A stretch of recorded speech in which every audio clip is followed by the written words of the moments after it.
안녕하세요. 초보택시입니다. 25년 1월 6일 월요일입니다. 즐거운 한 주 되십시오. 이번 영상의 주제는 개인택시 면허 취소와 관련해서 한 가지 더 공부해 보도록 합시다. 우리 개인택시 기사들은 조금 더 조심해야 되는 부분이 있어서 그렇습니다. 자, 아무래도 여기에 관심이 많으세요. 조회수가 잘 나오네요. 아무래도 예비 기사님들은 더더욱 걱정이 되시는 것 같아요. 이미 개인 택시를 시작하고 있는 분들은 면허 취소와 관련해서는 거의 의식하지 못해요. 그런 일이 거의 없거든요. 확률적으로 거의 낮기 때문에 주변에서 그런 일이 일어나는 경우는 거의 없습니다. 그럼에도 시작하시는 분들은 이제 많은 비용도 들고 그렇기 때문에 걱정이 되셔서 더 관심 있지 않나라고 생각이 됩니다.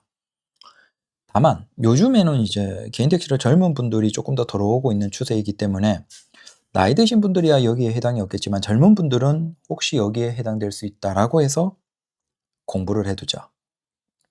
자, 일단 뉴스부터 보죠. 이태원 참사 희생자들을 성적으로 비하하고 모욕하는 글을 불특정 다수가 볼 수 있는 채팅창에 쓴 것은 음란물 유포에 해당할 수 있다고 대법원이 판결. 5일 법조계에 따르면 대법원 2부 주심 오경미 대법관은 최근 정보통신망법상 음란물 유포 혐의 위반으로 기소된 A씨를 무죄를 선고한 원심 판결을 깨고 사건을 중앙지법으로 돌려보내 다시 판단하라고 했다. 자, A씨는 2022년 10월 30일 이태원 참사 희생자들을 대상으로 성적 비하 혹은 모욕 발언을 한 혐의로 기소됐다라는 겁니다. 정리하면 자, 이태원 참사 당시에 온라인 게임을 하고 있었던 사람인 것 같아요. A씨가 온라인 게임 채팅창에서 성적 비하 모욕 발언을 했어요. 자, 이게 기소가 됐고 여기에 대해서 1심과 2심은 무죄 판결이 나왔어요. 근데 이게 3심에서 2심의 판단이 잘못됐다. 법리 해석이 잘못됐다라고 해서 다시 원심 판결을 깨고 돌려보냈어요. 즉 이제는 2심에서는 유죄가 나와야 돼요. 다만 그 형이 어느 정도일지 모르죠. 뭐 나중에 나오겠죠. 근데 아주 과하게 나오진 않을 거예요. 실형이라고 하더라도. 다만 여기에서 문제가 뭐냐면 바로 이 사람은 음란물 유포 혐의가 된 거예요. 이제. 즉 기존의 1, 2심은 음란물 유포가 아니라고 판단했는데 대법원은 음란물 유포라고 판단을 했어요. 자, 그러면 저 사람이 그냥 자영업자면 사실은 삶을 살아가는데 크게 문제는 없습니다. 자영업에 제한을 받지는 않아요. 뭐 저렇게 실형이나 아니면 집행유예가 나온다 하더라도 별 문제가 없죠. 먹고 사는데. 근데 만약에 이 사람이 개인 택시 기사라고 하면 어떻게 될까요? 면허가 취소가 됩니다. 자, 이건 다른 거. 이게 성범죄와 관련해서 이제 초기에 본격적으로 그 택시 운전에서 성범죄자를 제한하고 취소를 하고 하는 과정에서 뭐 헌법 소원을 한다든지 뭔가를 적극적으로 대응을 했던 기사님들이 꽤나 있습니다. 근데 거기에서 정리해서 한번 보시면 택시 운전 자격을 취득한 사람이 강제추행 등 성범죄를 범하여 금고 이상의 형의 집행유예를 선고받은 경우 그 자격을 취소하도록 규정한 여객 자동차 운수법 에 대해서 이게 헌법상 적법 절차 원칙에 위배되는지에 대한 여부, 심판 대상 조항이 과잉 금지 원칙에 위배되어 직업의 자유를 침해하는지에 대한 여부. 즉, 저 사람들은 자기들이 이제 면허가 취소되게 됐죠. 그러니까 택시 운전에 대한 제한이 되게 생겼어요. 그 택시 운전에 대한 제한으로 인해서 택시 면허가 박탈되면 취소가 되면 당연히 그분들은 개인 택시를 하고 있던 기사님들은 개인 택시 자격이 날아가죠. 개인 택시 면허가 없어지죠. 그로 인해서 헌법 소원을 했던 것이죠. 솔직히 그냥 회사 택시를 운행했던 기사님들은 뭐 다른 일 하지 뭐 어쩔 수 없지 라고 할 수 있겠지만 개인 택시 기사님들은 당시에 많은 재산이 걸렸기 때문에 할 수밖에 없었고 거기에 직업의 자유를 너무 과하게 침해한다는 거예요. 근데 그 내용을 그때 당시에 보면 청구인은 2012년 2월 1일 개정된 여객자동차 운수사업법 조항이 적법 절차 원칙에 위배된다고 주장하나 이 사건에서 당해 사건에 적용되어 재판의 전제성이 인정되는 법률 조항은 2014년 1월 28일 개정된 조항이므로 적법 절차 원칙 위반이 문제되지 않는다.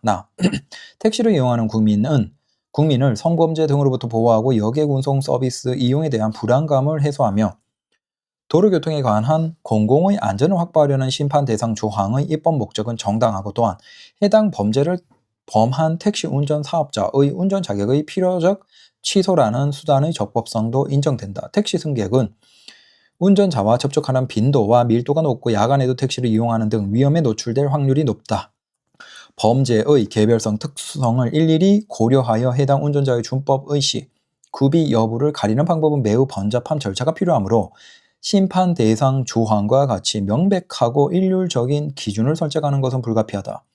법원이 범죄의 모든 정황을 고려한 다음 금고 이상형의 집행유예를 선택하였다면, 자, 여기에서 보십시오. 금고 이상형의 집행유예, 굉장히 처벌에서는 약한 거예요. 선택하였다면 사회적 비난 가능성도 적지 않다. 이러한 점을 종합하면 임의적 운전 자격 취소만으로는 입법 목적을 달성하는 데 충분하다고 보기 어려우므로 심의의 취소성도 최소성도 인정된다. 운전 자격이 취소되더라도 집행유예 기간이 경과하면 다시 운전 자격을 취득할 수 있으므로 운수 종사자가 받는 불이익은 제한적인 반면 심판 대상 조항으로서 달성되는 입법 목적은 매우 중요하므로 법익의 균형성 요건도 충족한다. 따라서 심판 대상 조항은 과잉금지 원칙에 위배되지 않는다. 자, 정리 다시 해보면 대중교통의 성격. 자, 법적으로 대중교통은 아니에요, 택시는. 하지만 대중교통 성격이에요. 사실상 세금이 지원되고 공공의 역할을 하고 있죠. 자, 일반인들이 많이 이용을 하고 다수가 이용하면서도 또 야간에도 이용하기 때문에 범죄에 노출될 위험이 높고, 여기에 개개별에 대해서 판단하기에는 힘들고 아주 특정한 기준, 충분히 합리적이라고 생각되는 기준점을 바탕으로 택시 운전에 어떤 범죄자가 접근하는 것을 제한하는 것은 충분히 타당하다라는 거예요. 네. 그리고 이건 면허가 취소되더라도 자, 일정 기한이 지나면 다시 면허를 취득할 수 있기 때문에 과잉도 아니다라는 얘기예요. 자, 근데 여기에서 중요한 건 우리 개인 택시 기사 입장에서는 일반적인 택시 면허 취소와는 조금 다른 상황이죠. 개인 택시 면허가 취소되면서 거기에 붙어 있는 택시 운전 자격이 취소가 되면서 그로 인해서 존재할 수 있는 개인 택시 면허가 날아가는 것을 우리는 두려워하는 것인데, 사실 그 부분은 어차피 개인 택시 자체가 법적으로 보호받는 성격은 아니에요. 그러다 보니까 여기에서는 판단 대상이 아닌 거죠. 그러니까 개인 택시 기사 입장에서는 이게 수천만 원에서 수억짜리 면허가 날아가기 때문에 이게 과잉 아니냐라고 할 수 있겠지만, 이건 법적인 판단 대상이 아닌 거예요. 법에서는 택시 운전 자격을 제한하고, 하지만 일정 기간이 지나면 다시 딸 수 있기 때문에 전혀 과잉이 아니라는 거죠. 다만 기존까지는 직접적인 성범죄와 관련된 분들이 제한됐어요. 근데 여기에서 이제 보시면 정부는 성범죄 경력자에 대한 택시 기사 자격 제한 제도를 보완할 계획입니다. 자, 그 보완이 뭐냐? 성범죄 경력자에 대한 현행 택시 기사 자격 제한 제도는 12년 8월부터 대상 범죄를 확대하고 제한 기간을 대폭 강화하고 적용하고 있습니다. 네. 결론은 뭐다? 기존에는 직접적인 성범죄였지만 저기 보시면 하단에 보이죠? 특정 강력 범죄 외 강간, 강제추행 등 일반 성범죄 시까지도 형 집행 후 20년간 자격 제한 이후 선고된 금고형 이상의 범죄에 적용하는, 그러니까 사실상 기존에는 좀 강력한 성범죄에 대해서 택시 운전 자격에서 제한이 됐어요. 근데 그게 범위가 더 일반적으로 넓어지고 있다는 거예요. 일반적인 성범죄까지도. 자, 그러면 앞에 댓글을 쓴 이 사람은 온라인으로 음란물을 유포한 범죄자가 이제 2심에서 곧 되겠죠. 만약에 이 사람이 그러면 개인 택시 기사라고 한다면 지금 흐름으로 본다면 일반적인 성범죄에도 충분히 해당되고, 당연히 이 사람은 만약에 개인 택시 기사면 택시 자격이 제한되면서 당연히 개인 택시 면허도 사라집니다. 자, 다시 한번 결론을 해볼게요.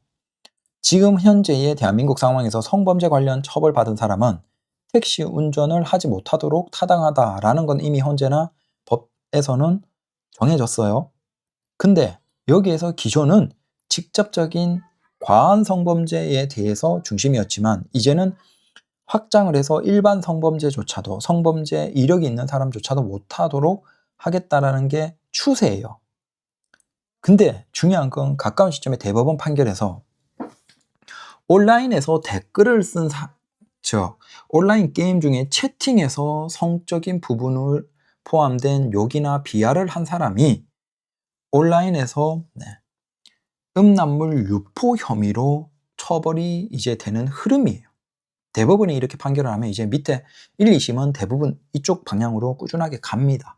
자, 이쪽으로 방향을 잡아준 거예요. 자, 이렇게 가면 결국 우리는 뭐다? 우리 기사님들 입장에서 어떤 사례가 있을까라는 걸 생각해 보자라는 거예요. 기본적으로 우리는 성적 부분에 대해서는 굉장히 조심해야 되는데 그게 일반 손님, 여성 손님과의 어떤 접촉이나 어떤 거기에서의 마찰이나 문제 이건 당연히 안 되고 그 다음 우리가 개별적으로 어떤 성적인 법적인 문제가 있어도 안 돼요. 안 되는데 그나마 이런 것들은 우리가 그런 걸 그냥 원래 안 하는 평범하게 살아가는 사람은 해당이 안 되죠. 그런데 최근에 들어오는 개인 택시 기사님들 중에서 젊은 사람들은 온라인 게임도 많이 하고 온라인에서 댓글도 쓴단 말이에요. 나이 든 기사님들이 아마 그런 걸 많이 하지 않겠죠. 근데 나이 든 기사님들 카톡방 이런 거 많이 하시잖아요. 그러면 이제 흐름상으로 보면 공개된 카톡방이나 온라인에서 댓글 같은 것에서 우리가 뭐 이를테면 욕을 할 때 욕의 성적인 부분이 담겨 있잖아요. 아니면 직접적으로 이제 가까운 사람들이다라고 해서 아니면 굉장히 제한적인 뭐 커뮤니티나 아니면 카톡방이다 아니면 가까운 동기나 동창이나 진짜 친한 친구들이다라고 해서 거기에서 이제 약간 좀 뭐 욕설 비슷하게 장난으로라고 하더라도 거기에 성적인 부분이 포함됐다. 근데 그게 누군가가 문제라고 신고를 하면 까딱 잘못하면 우리는 음란물 유포자가 될 수 있는 거예요. 댓글이나 카톡에서 성적 부분이 포함된 댓글이나 어떤 내용을 욕설이나 이런 것들이 썼을 때 그게 우리는 온라인 음란물 유포가 되고 자, 음란물 유포로 우리가 처벌을 받게 되면 집행유예가 되더라도 우리는 사실상 앞에 얘기한 것처럼 이제 일반적인 성범죄까지도 굉장히 적극적으로 면허 자격 제한을 해요. 그러면 우리는 개인 택시 기사, 우리는 그로 인해서 개인 택시 면허가 날아가요. 그래서 이제 우리 개인 택시 기사님들이 특히 젊은 기사님들이 혹은 나이 드신 기사님들도 온라인이나 커뮤니티나 뭐 유튜브의 댓글이나 아니면 카톡방에서 쓰는 분들 하시는 분들 많죠. 근데 거기에서 우리가 욕 같은 건 가급적이면 조심하고 물론 일반적인 욕은 사실은 뭐 크게 문제가 해당되지 않지만 욕 중에 우리가 뭐 이를테면 약간 성적인 비하가 담겨 있는 욕 표현들 있잖아요. 그걸 그냥 무의식 중에 쓰거나 했다가 잘못하면 음란물 유포로 인해서 우리가 개인 택시 면허를 날릴 수도 있다. 흐름상으로. 그래서 결론. 자, 우리 기사님들, 개인 택시 기사님들은 온라인이나 유튜브, 카톡방 같은 데서 글을 적을 때도 비하, 욕, 특히 욕 중에서 성적인 부분이 들어가는 것들은 표현을 하지 마셔야 됩니다. 마찬가지로 그런 곳에서 뭔가 댓글을 달 때도 이게 혹시 여성의 성적인 부분과 관련해서 표현이 있거나 뭔가를 하면 우리는 범죄자가 되고 면허가 날아가요. 그렇기 때문에 우리 기사님들은 그런 걸 각별히 조심하시라라는 겁니다. 감사합니다.